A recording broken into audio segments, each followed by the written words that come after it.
Et voilà, c'est parti pour la navigation de jour. On part du coup faire la découverte de la baie de la Paz, Bahia Balandra, faire un peu le tour. Donc je vous raconte tout ça. L'une des meilleures options pour découvrir La Paz et sa région, c'est à bord d'un catamaran. J'ai eu la chance de faire cette croisière de 3 jours de nuit, accompagné de 2 membres d'équipage et d'une cuisinière. C'était assez exceptionnel. Le bateau n'est pas forcément très récent, mais il est très confortable. Chaque cabine a sa propre salle d'eau, mais il ne conviendra pas si vous recherchez vraiment des prestations très luxueuses. Comme pour toutes les croisières, il est préférable de voyager léger, parce que bien qu'il y a des rangements, ça reste quand même des cabines. Les cabines sont climatisées, et elles ne seront climatisées que lorsque le bateau est à l'arrêt.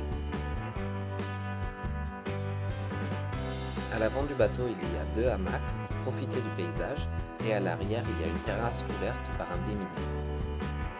La Basse-Californie est surtout réputée pour sa faune marine, mais il y a également pas mal d'oiseaux. Le premier arrêt que nous avons fait était justement pour les observer. Nous avons embarqué en début d'après-midi, ce qui nous a permis de naviguer un petit peu et d'arriver à Bahia Balandra où nous avons jeté l'ancre pour la première nuit. Et surtout pour profiter de ce magnifique coucher de soleil. Nous avions la pension complète et on a été gâtés par la cuisinière qui nous préparait des petits plats mexicains, que ça soit à base de viande ou de poisson. Pour tout ce qui est courant, il faut savoir qu'il faut attendre que le capitaine démarre les générateurs pour pouvoir utiliser les prises centrales qui sont mises à disposition. On ne pourra pas recharger dans les cabines.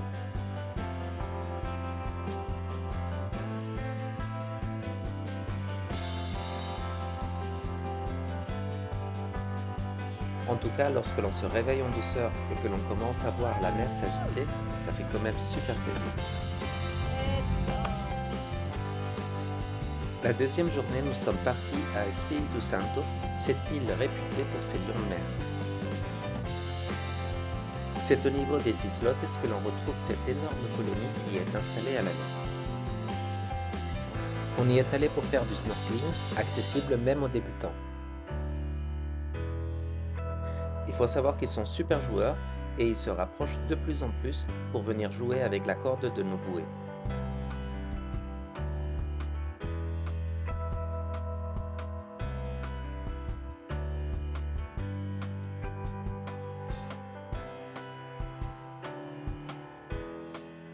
Ce sont surtout les petits qui viennent jouer, mais on a vu aussi un grand mâle et ça, c'est beaucoup plus impressionnant.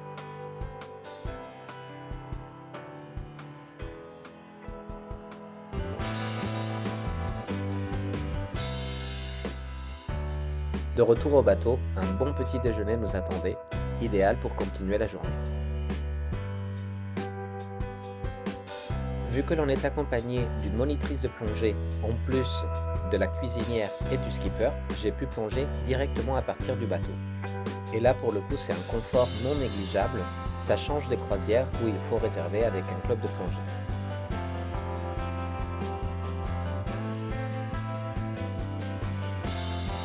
Les fonds marins sont plutôt pas mal, j'ai eu la chance de voir des tortues, pas mal de poissons, et le corail il est plutôt en bon état, bien qu'il ne soit pas aussi coloré que dans les tropiques.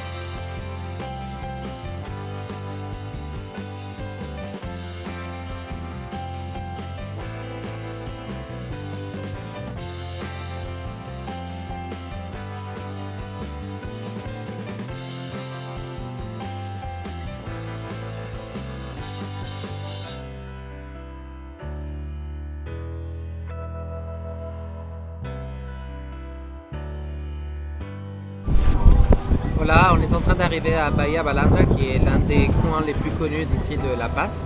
On va pouvoir entrer pour passer la nuit et descendre sur la plage avec le dinghy.